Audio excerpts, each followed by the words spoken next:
Hi, good afternoon, everyone. Can you hear me clearly?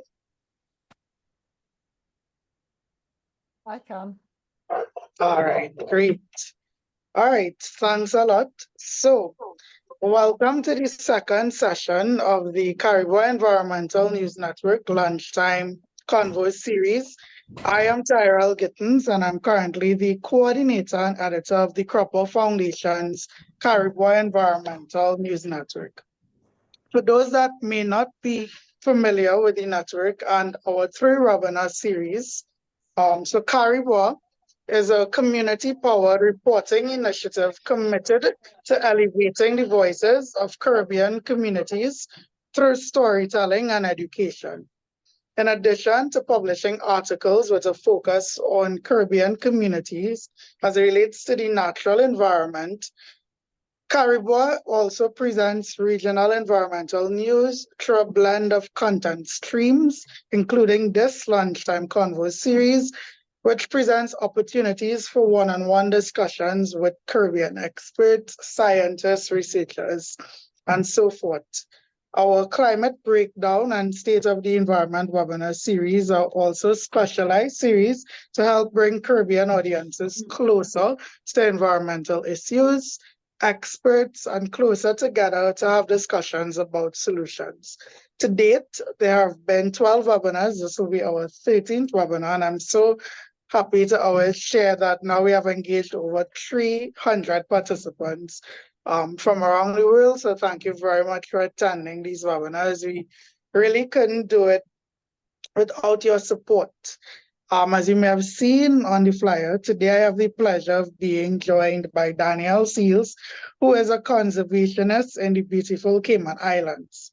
So a bit about Dani, as she likes to be called, with a mission of further developing her capacity as a conservationist, in turn to expand environmental awareness in the Cayman Islands. Danielle Seales is currently pursuing an MSc in Marine Environment from the University of Exeter in England. And you could correct me later on if I pronounce that wrong, Dani. Already holding a BSc in Ocean Science and Marine Conservation, Seales has been working with the Cayman Islands Department of Environment Turtle Team since 2019 to protect turtles during nesting seasons and conduct further research on them. While representing the Cayman Islands at COP29, Seales spoke on the link between culture, heritage, and climate change, as well as actively attended sessions to learn more about the lack of climate finance opportunities in British overseas territories. Conscious of the importance of preserving the Caribbean's incredibly beautiful natural heritage, Seales is committed to promoting sustainable living and development, not just in the Cayman Islands, but throughout the Caribbean with other Caribbean conservationists. So now it's time to hear from Dani, but just a gentle reminder to please keep your mics muted, your videos off, and hold on to any questions. We will have some time at the end of our conversation for you to join in the conversation and ask some questions. So Dani, I think with that incredible introduction, people would love to know what inspired you to get in conservation work before we really delve into the work that you do with turtles in the Cayman Islands. No, thank you so much for that introduction. It was just going on and I was like, oh, wow. But what inspired me, I would say, to get involved with conservation work is a lot of us, in the Caribbean grew up on an island, and which a lot of us, I'm sure, have experienced being become obsessed with the water, or like just going to the beach and being in the ocean for like periods of time. So I fell in love with the ocean. I always loved it since I was little, but I didn't realize what was actually going on under the waves until I was about 10, when my school took a trip to our sister island in Little Cayman for the Marine Institute that we have there. And I learned about corals and sharks, and that really stuck with me. I became fascinated by sharks for years and until I decided to actually study marine science. And as I was learning more, I was becoming even more obsessed and falling in love with everything that had to do with the ocean and marine sciences in general. So yeah. Okay, I think someone, I believe it's Miss Catherine. Could you please mute yourself? All Chelsea now. All right, thanks so much, Miss Catherine. So thank you so much, Danny, for sharing that. So centerpiece of our conversation this afternoon, of course, would be the work that you are doing conserving turtles in the Cayman Islands. So I would love to know, how did you learn about the Cayman Islands Department of Environment turtle team, and what is the team about? It sounds very interesting. So I found out about the turtle team in 2019. And I was offered the opportunity to volunteer with their nesting program, which at first I was a bit skeptical about. I was only about corals and sharks for a really long time, and I had no desire to learn or work with sea turtles at all. But when I first went out with them and we discovered a new nest on our wild beaches, which I also didn't know about, that was my lack of awareness as well. I didn't know that actual wild sea turtles were nesting on our beaches.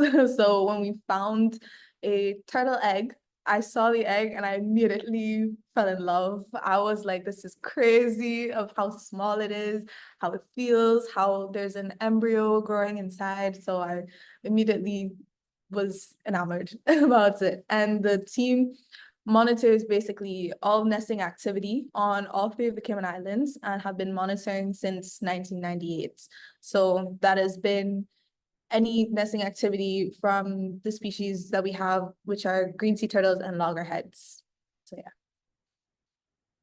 Nice. And first of all, what are some of the species of turtles that there are in the Cayman Islands?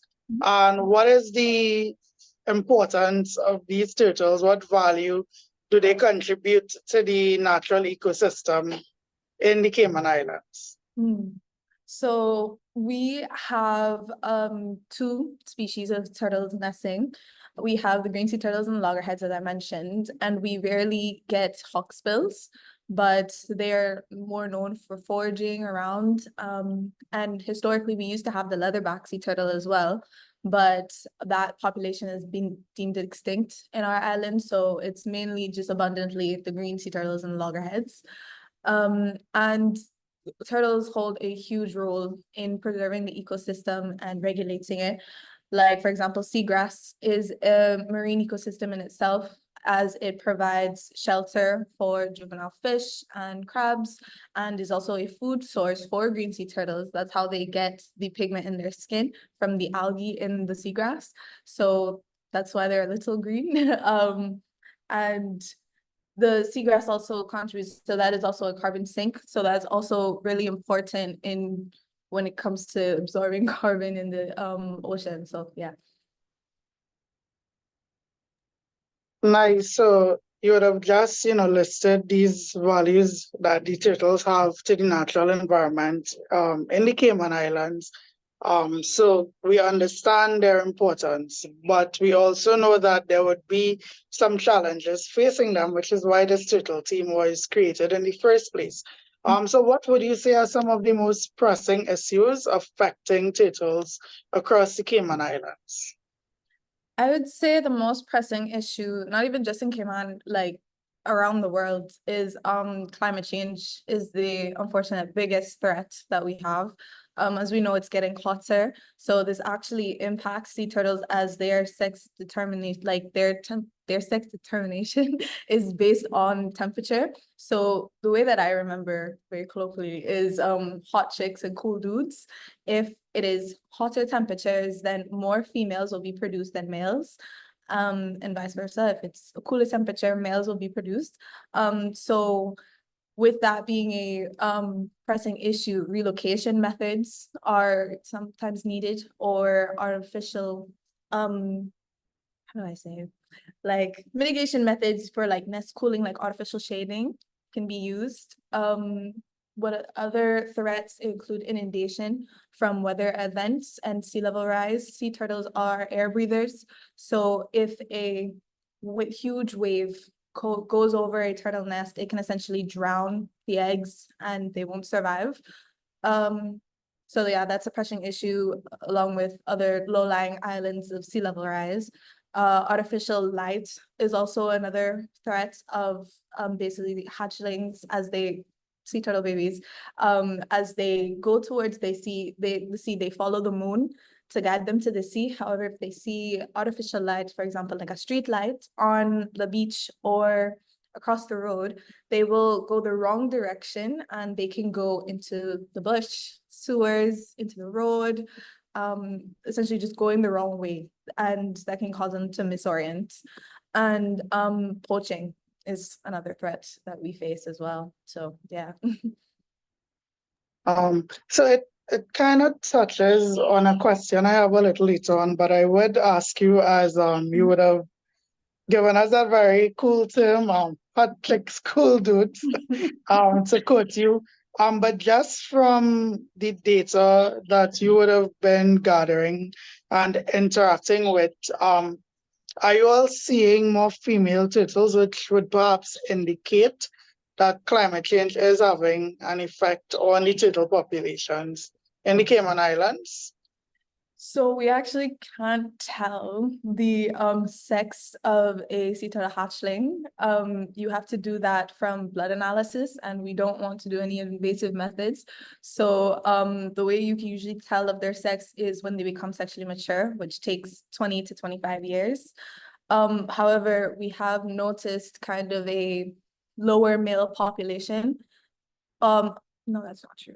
Or we see lower populations sometimes, and it's sometimes hard to identify. You see them during nesting season as the males also come back, same as the females come back to nest, the males will come back to essentially start their breeding seasons as well. So that is sometimes how we can tell, but we obviously don't want to get too close and disturb. So it's sometimes hard to keep track of this, but yeah.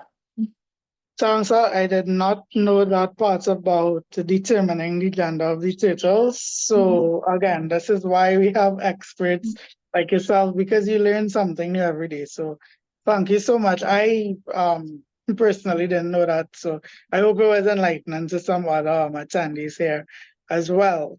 So I have to ask, and you would have briefly touched on it while you were discussing how some of the environmental challenges affects the turtles, and you talked about like the coolingness and so forth. So what strategic efforts on the ground is being done in terms of practical conservation methods that the Cayman Islands turtle team is deploying to address some of the issues that you would have laid out affecting turtles and their populations across the Cayman Islands?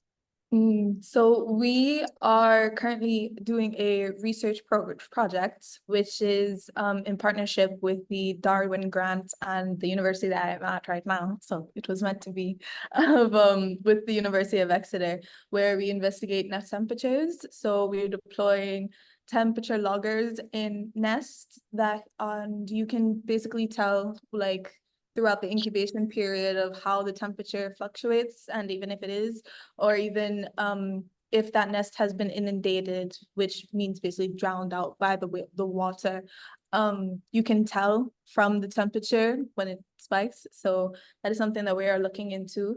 The mitigation methods I mentioned, like artificial shading to cool the nest essentially, or relocating it to a shadier area under like some trees.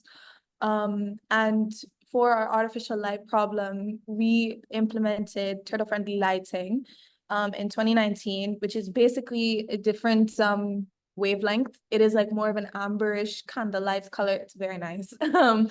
And that has been proven effective in Florida, and other regions have started to use it. So we are working to do that for all nesting beaches. And hopefully to get that into policy now. And enforcement teams that work through the night, every night, to protect our turtles while they're nesting. so in case no poaching is occurring, and basically reducing poaching incidents. Yeah. So I have two follow-up questions with that.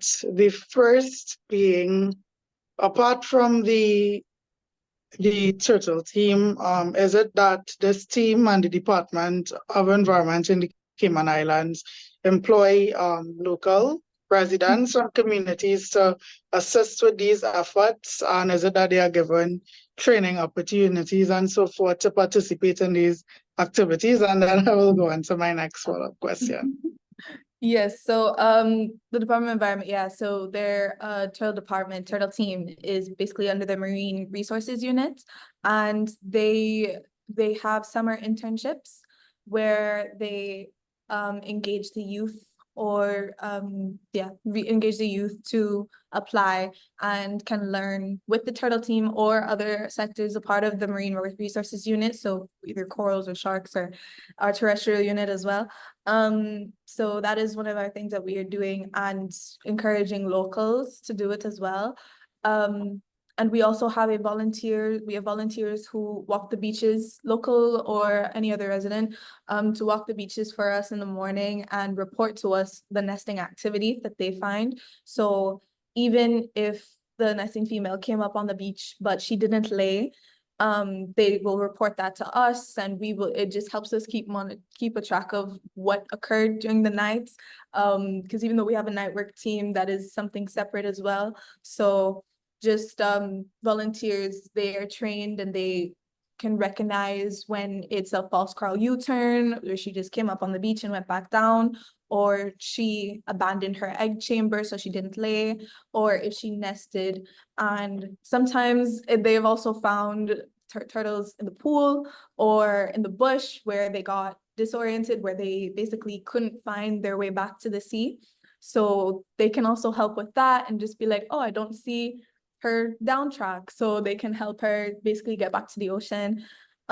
So yeah, that's something that they encourage as well and train as well. So yeah.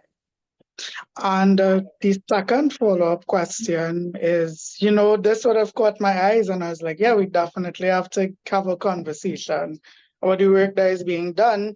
I know before the passage of Hurricane Beryl, which was a very unfortunate incident which affected, a lot of our brothers and sisters across the Caribbean.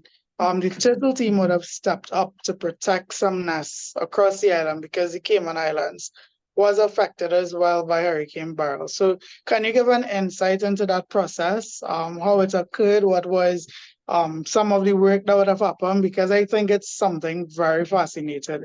And I'm sure other people would love to know that, there is this level of care and protection being provided to wildlife, to turtles, before the passage of hurricanes, which we all know as well will become more frequent in the face of climate change. Yeah. So I would just like to reiterate, we don't relocate nests all the time. Okay. It is simply because it's necessary if we have to. Either it's due to a light problem where the hatchlings will be affected and go the wrong way, or it is due to inundation, or if it's in a poaching problem area.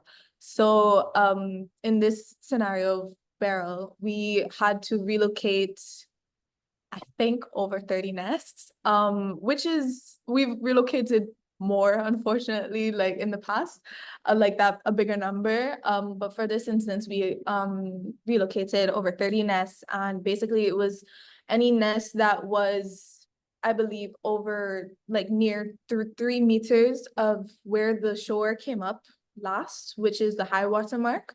So we just relocated them up to higher ground, essentially, just so they wouldn't be affected. But obviously, like, our waves were like 10 to 15 feet waves. It's very hard to predict of what it can be in the moment, and you just have to try your best, and hopefully this is high enough that they won't be affected. Or yeah, so we do it with care, and it's all like, we're trained for it, and it's all done safely.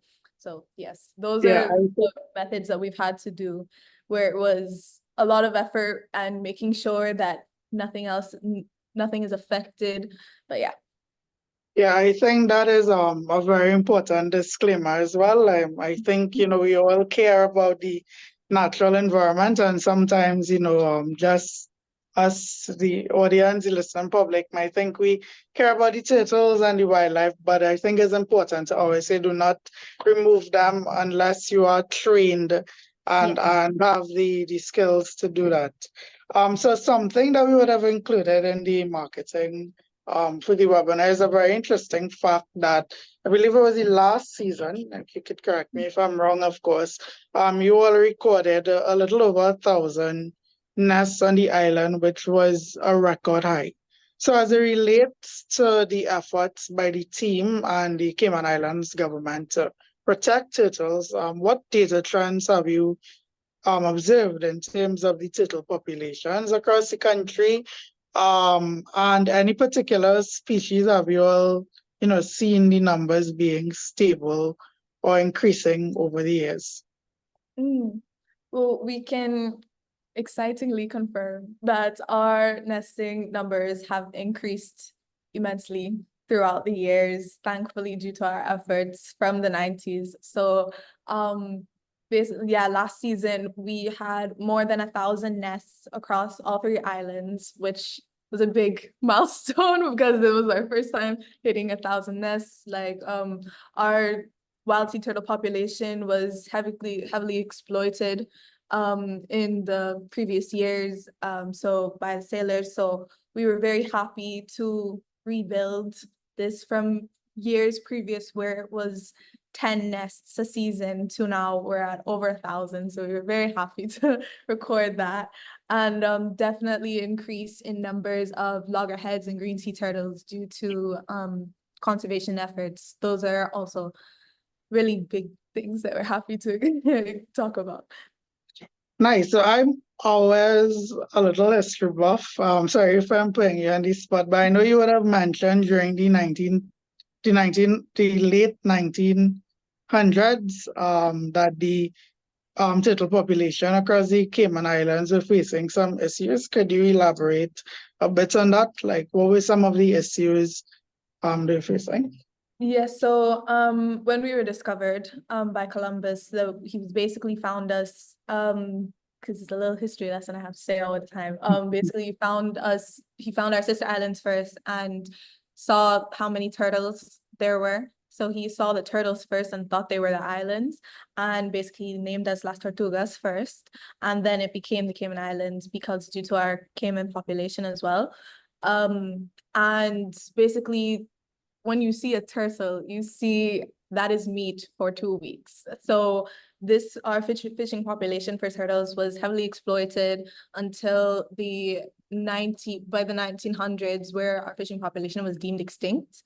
So that puts a huge mark on our wild population, and our nesting population was extremely deficient. So for a period of time we didn't have nesting, but due to conservation efforts, we helped rebuild the wild population. So when the program started in 1998, it was very low numbers of like 3 nests, 10 nests, and then gradually it kept going, and we have seen our conservation efforts like work. So previous co-workers of mine have like tagged a turtle from like 2013 and realized that's the same turtle that they tagged and helped. I think there was a moment where a sea turtle, she got disoriented, and my workers at the time had to help her basically get to the sea, and they tagged her and everything, and that happened in 2013.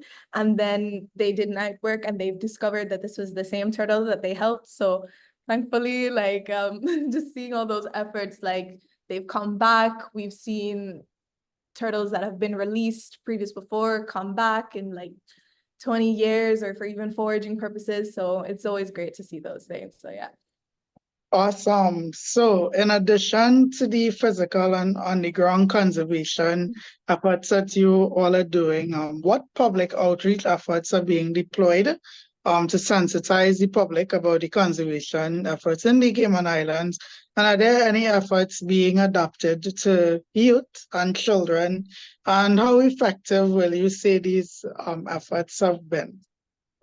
So I would say they're quite effective. I've participated in some of them in giving them as well. So we do school excavations. We invite a school to come and we will basically excavate a nest for them. And excavate a nest is basically where we will dig up the nest when we have seen there is signs of successful hatchling emergence where all the sea turtles babies have gone to the water. So that is when we will go in and basically we count how many eggs have hatched and not hatched, just to see how many got out. And sometimes there are some hatchlings that are stuck in the nest due to there being a rock on top of the nest and they couldn't get out, or they're stuck on a root. So we will always catch those little stragglers as well. And basically we open the unhatched eggs to see why they didn't hatch. Some of them stopped at some point in the developmental stage, or some of them were not fertilized to begin with, so they were never going to hatch. And this is all for data purposes. So we'll do that and basically explain everything to the children or schools that have come to see us. And also we do presentations at schools for different year groups and summer camps where we will just basically tell them all turtle history and all that we found as well. We have workshops and training with volunteer groups that I mentioned previously before for our volunteers that help us and have helped not even just with like reporting nesting activities. Sometimes they come out with us and help us in the field. So that's really nice as well. The Department of Environment does campaigns where they will basically say no bonfires during nesting season, because even though we monitor all the nests on the islands, we sometimes, however, miss a few. We have those ones that are unknown nests. So we basically find them after they've hatched and all successfully gone. So we'll also know those ones as well. So we'll basically say no bonfires because you never know. Staying a distance from nesting or mating turtles in the wild, reporting any nest tracks, or and contacting our turtle hotline that we have as well. So yeah, and then we have the DOE summer internships that I told you about as well, that allow students to gain experience in the field and learn about different conservation projects. That's not even just with Turtle Team, it's with different units in our Department of Environment as well, and just trying to get youth are more interested. There's been an increase in youth getting interested in conservation that I've noticed as well. People who I've gone to school with, I now see them around the office. I'm like, wow, you're interested now. So it's great. And we have seen a reduction in poaching as well. So all of these have been good to see as well. That's awesome news. I noted that you said there are policies like people being encouraged to not have bonfires and so on. So I mentioned that on some of the turtle nesting beaches during the turtle nesting season, during certain hours, those beaches are only accessible by permits. Is that the case in the Cayman Islands as well, where there are like permits for certain beaches and so forth? A permit not to enter the beach, but you need a permit to get to have a bonfire. You can only, in nesting season, you have to obtain a permit for a bonfire as well. So yeah. Okay, great. So looking forward, what is your vision for turtle conservation in the Cayman Islands? To create more public awareness, to be so real. We have such a rich history that I gave you a brief thing of that. We have such a rich history and tie with sea turtles. It is our national animal. They're a part of our cultural heritage. But however, some Caymanians don't know as much about wild turtles nesting. And I can say I didn't know about a lot as well. I had no idea that they were even nesting. So that is my lack of awareness. And I've seen that with some locals as well, where they were like, I never knew anything about this. So just creating as much public awareness as possible. And that we learn more about the turtles that are coming back. We can always learn more. We've seen, as I mentioned, the adults coming back after 2010s and stuff like that, and just to protect them locally and policy-wise. So turtle-friendly lighting, it needs to be implemented in every nesting habitat. So with our increasing nesting population, it's an urgent matter where they won't be affected due to light. So yeah. Yeah, and as you said, which I think is very, inspiring, that at a point in time your knowledge may not have been as in depth about turtles, but you fix, well, not fix, but you change that through learning more and getting more involved. So what message do you have for aspiring conservationists in the Cayman Islands as well as just in the Caribbean who may love turtles, love the idea of protecting turtles, but they may not consider themselves a quote unquote expert or may think they don't know as much about turtles? What advice would you have for them? Any experience is good experience. As I mentioned, I did not care about sea turtles at all before I volunteered, and now I am the turtle girl. I am Danny Turtles to several people. So don't be afraid to try something new for sure. And don't get discouraged when some things don't work out. Rejection is redirection, as cliche as that sounds. It's really true. I would have wanted to go to a different university. However, this university has helped me in many different ways. And your voice matters, no matter how small your island is. And I know that because Cayman is very small. Or if you're a marginalized individual, your voice is big and you have important things to say. Don't let anyone take that away from you. No matter what position you're in, you have always a chance to talk about something because it matters. Nice. And I always share these, resources after the sessions in an email. But as I have you here and some people are listening, are there any online resources that people could use to take it upon themselves to learn about turtles, or perhaps sign up for a course, anything like that, that you, again, sorry to put you on the spot, but we having a conversation. So it's Like, fine. a paper. Okay. There are definitely some books that you can learn of. There is what is it called? I don't know if it's called The World of Sea Turtles or Biology about Sea Turtles, but when I found that book, I was like, this is a turtle Bible. This has everything about it. This has many case studies from Cayman to South Africa to several regions around the world, different islands that have experienced I've read about Suriname's turtles as well.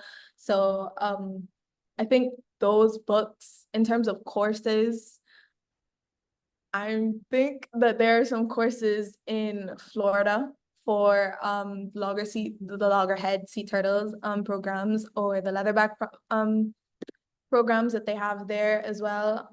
But there's other projects around the Caribbean that hopefully you can get involved with. Every island has different protocols and different methods that they go about. So what I was talking about is Cayman's protocols and methods. But it's always good to learn from different islands or different regions because everyone does everything differently. And also you get to work with different species. So that is also really important as well. So yes, those are the resources that I only know of right now. Awesome. So, Danny, let's not be rude. We know we have guests with us today in this conversation and our attendees. So now I'm going to open the floor for anyone to ask a question, leave any comments. The only, I won't call it a rule I have, but I do ask everyone to be respectful in their comments or questions or whatever not. So I see Miss Lewis has a hand up, so please feel free to unmute yourself and join the discussion. Hi, yes, it's still morning here, but good afternoon. It was lovely to hear about your work, Danny, and your enthusiasm is, is really great, and we need lots of that. But two things really. A little thing that struck me was that in Jamaica, we mostly have, so far as I know, that we have more hawksbill turtles than anything else. So I was interested that the species you were talking about were the most common ones were different from ours, and I was curious about that. I don't know what the reason might be, but the other sort of bigger question I had was regarding tourism and the impact of tourism on the turtles, because obviously the beaches are very important for tourists. And how do you improve, well, perhaps what is the relationship really between tourism and turtle conservation?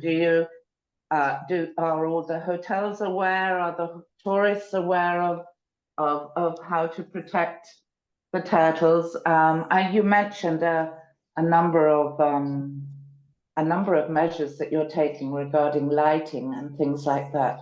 But overall, do you think that tourism and turtles can coexist? Yeah.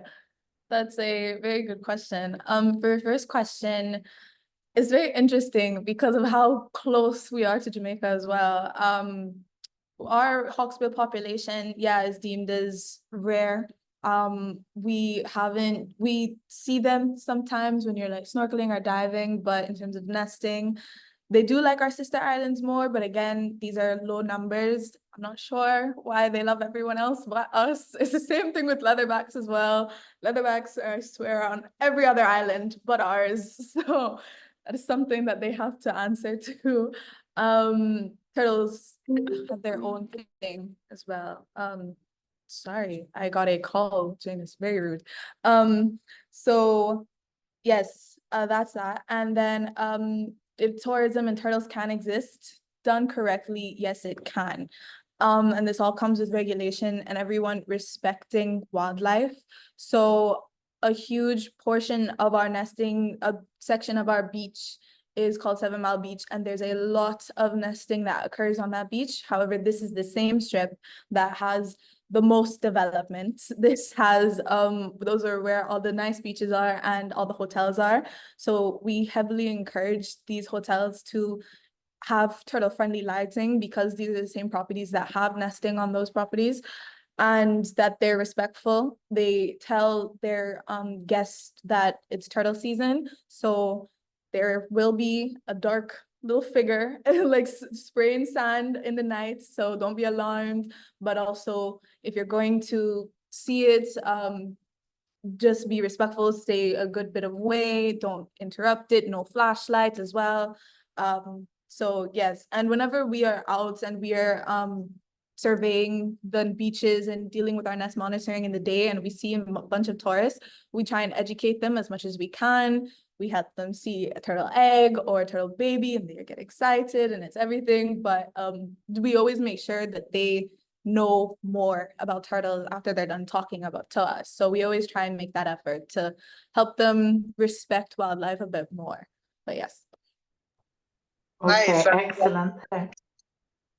I saw Jamila as a question, and then I see Anastasia as a question. So Jamila, you could feel free to go for it. Yes. Hi, everybody. Good day or morning or good afternoon where you are. I couldn't miss this session. Happy to support my climate justice peers. Well done, Danny. I'm really proud of the work that you're doing. An amazing session, Tyrell. So sea turtle conservation is not my background here in Guyana, but I do want to shed a light on a documentary that I saw recently, which really captures the conservation efforts in Guyana.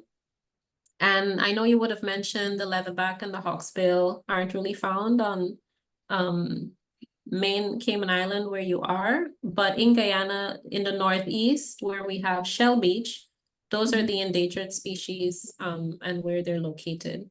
So there was a documentary I saw, it's called Washed Away, and it was produced locally by one of the news networks here. And so what it was showing is that coastal erosion was one of the main threats to sea turtle populations, not only for the turtles, but for the villagers who live in the surrounding areas and work on conservation efforts. And so as a result, they're being forced to relocate more inland, they're losing their homes.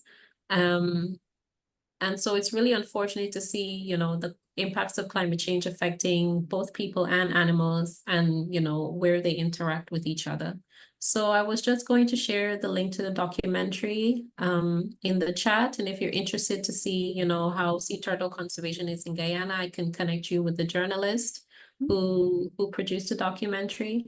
But yeah, thanks so much for this session. I didn't know that you couldn't tell the sex of a turtle until you do a blood test and all of that. Yeah. So I learned that for the first time today. Thank you for sharing.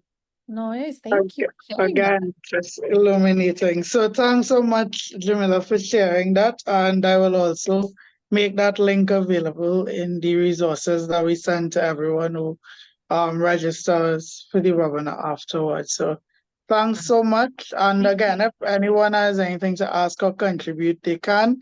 I know Anastasia had a question, so I'm gonna unmute her. Anastasia Geist, and yeah, I just ask you to write. You could ask your question.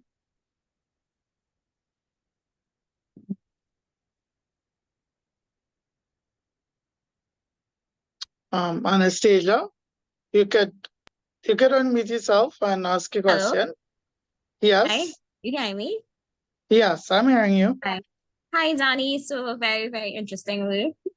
My question is, right, I work at the Institute of Marine Affairs, right? And I am attached to the geomatics department. And currently we are undergoing, well, we will be undergoing a sarcasm project soon. So my question is, that you mentioned that climate change is one of like a major factor in terms of turtle conservation. So I would like to know if sargassum is an issue in the Cayman Islands as well as it relates to turtle conservation. Yeah, so yeah, we do also get sargassum quite heavily as well. They collect a lot more on the northern coast, the northern side of the island, and also on the east. So we get that a lot, and something that, well, they cover all of the island. And what kind of makes it a problem with sargassum and turtles is that when the hatchling comes out of the nest, it can be hard for them to climb over how much sargassum, because obviously we know that sargassum can build. So it can be hard for them. So whenever we will see there's a successful sign of hatchling emergence, that we see their tracks coming out of the nest, we always see and look in the sargassum to make sure that they're not stuck in there, and hopefully that they got to water all safe. But I guess also I think another thing of something that is a pressing concern is on our western side of the island, we get sargassum as well, and the hotels clean it up quite invasively a little bit. There's easier ways to clean it up, but they will use bulldozers, and heavy machinery is also the same thing, how it can make the nest collapse, because when the female lays her egg, she kind of creates this air chamber for the hatchlings to breathe the air. So if heavy machinery goes over the nest, the entire air chamber will collapse and they will essentially suffocate. So those are, I think, some pressing issues of when it relates to sargassum and turtles, because of the cleanup. It can be quite invasive, and again, you don't always know that a turtle nest is there. So that is something of concern, and yeah. Thanks so much. So again, we have a few minutes left. If anyone is involved in turtle conservation work and they want to share a bit about their experience, the floor is open to do so. And again, we have Danny and all her wealth of knowledge here. So we want to, of course, get and absorb as much of that as possible. So a question for me, I know that we've been talking a lot about marine turtles. Are there any interesting freshwater turtles in the Cayman Islands? And another question as well, because I know in Trinidad and Tobago where it's a problem, we actually have an invasive species of turtles. I believe I don't know, I forget the exact name of the species and I don't wanna misquote that here right now, but I know it's a very popular pet turtle that's actually not supposed to be a pet, and it has become invasive here in Trinidad. So I don't know if do you all have any examples like that that you could share from the Cayman Islands? I think we have an invasive pond turtle. I'm not exactly sure. It's like a red spotted like hickory, like it's something, but don't quote me on that one. The only reason I made a face when you said freshwater turtles is that I'm not as interested in the freshwater turtles, so I That's think fine. That's fine. something that I That's need to fine. brush up on as well. I'm Yeah, being that's so fine. biased to my marine, my thing. But we do have hickories. That's what our freshwater pond turtles are called, and they are also at threat of they also do the same thing where they go to I think they go inland to lay their eggs, but that's kind of a dangerous journey, unfortunately, because they will cross the road and sometimes they don't always make it. So that's another threat of theirs. But we do get a lot of calls on our turtle hotline of there's this turtle and it's in this playground, and we're like, how?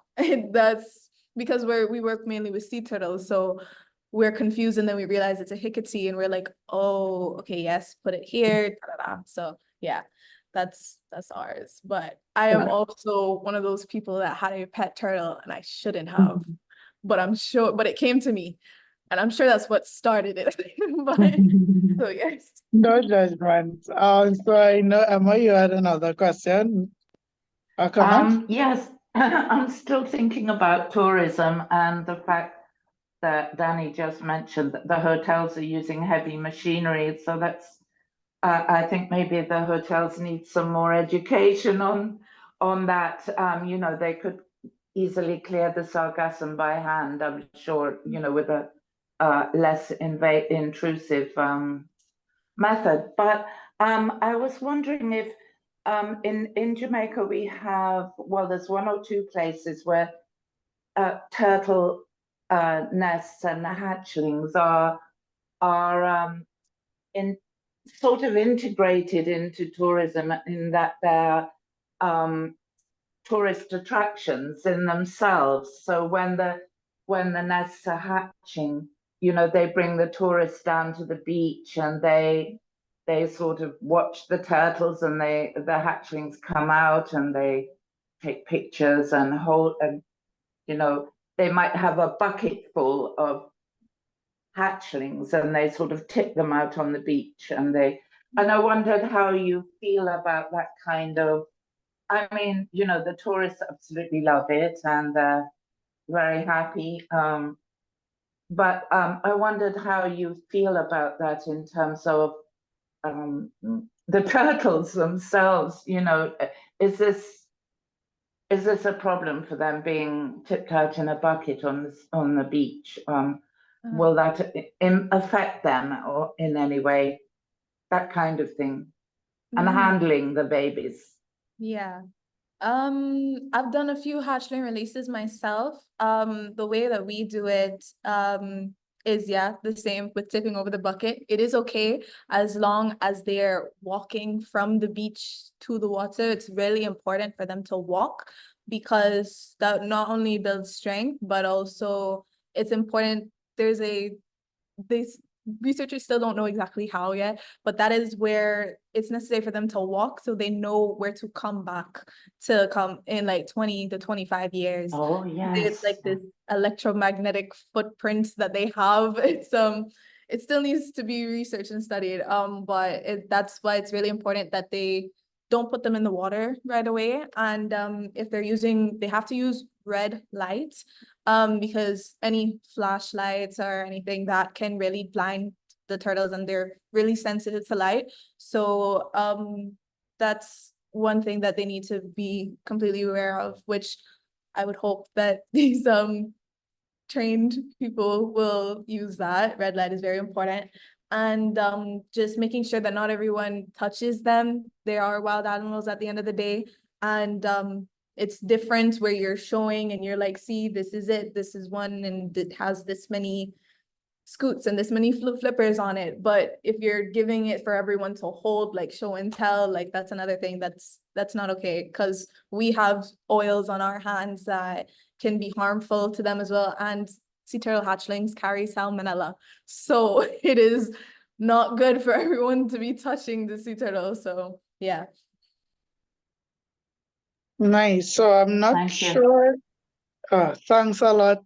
We really appreciate the comments and the questions and the conversations, which is what this session is about. So does anyone else have any comments, any questions? Going once, going twice, I'm bidding, the highest bidder. So I'm not seeing any comments or questions. So Danny, I'm just gonna give you, just a minute to give like some closing statements or like some departing message before I close off the session. On the spot again. On the spot again. Just thank you everyone for listening, and I hope this opened your mind to liking sea turtles anymore. I know they're very much the like flagship species of conservation. You see a turtle and you immediately go on, like all of that. So I hope this opened your eyes to them as more, because they are really cool. And the fact that they are terrestrial and marine animals at the same time, it's like things like that. And there's so much more to learn about them with what they do when they're out in the ocean. They go out everywhere and then they'll come back to their nesting beaches. So I hope that this just opened your mind to them a little more, and hopefully got you interested, not even just in sea turtle conservation, in marine conservation, because that's a whole other field to get into. But yeah. Truly inspiring. And again, every time I hear from people like yourself and other conservationists, it's really people doing the work on the ground that we need people doing to protect the environment that we also love. And living in the Caribbean, having a healthy environment is literally our lives and livelihoods. So thanks so much, Danny. So as customary, all our other webinars, a copy of the recording would be made available on our YouTube channel. We'll put up some clips on our social media accounts. We will also share a resource a resource email. My mind is so focused on the webinars, a resource email where you could learn some more information about Danny, the turtle team, and like stuff like the documentary that Jamila would have answered. Just to tease our next webinar, for those who attend and know I do things, our next webinar will be under the climate breakdown series. As usual, we put together a very interesting panel of experts, so stay tuned for that. And last year, for those who again follow Cari-Bois, you know that we would have had a youth journalism environment project. So I'm very happy to share that we have 2 cohorts of that project coming up soon. Like last year, you're gonna read all those stories and see all the pictures and really get to know the young people in Trinidad and Tobago who is answering the call to become youth environmental journalists. So stay tuned for Cari-Bois. Be sure to check out our website, our social media channels, and I think that I've plugged enough things now. Well, so do enjoy the rest of your day. Danny, thank you so much for taking time and keep up the great work. So bye everyone. Oh, and I would like to say thank you to my colleague Alyssa Black from the Cripple Foundation, who assisted us today in the background with all the tech and so on, but we really do appreciate her for taking the time today to assist. All right, so bye everyone. Thank you.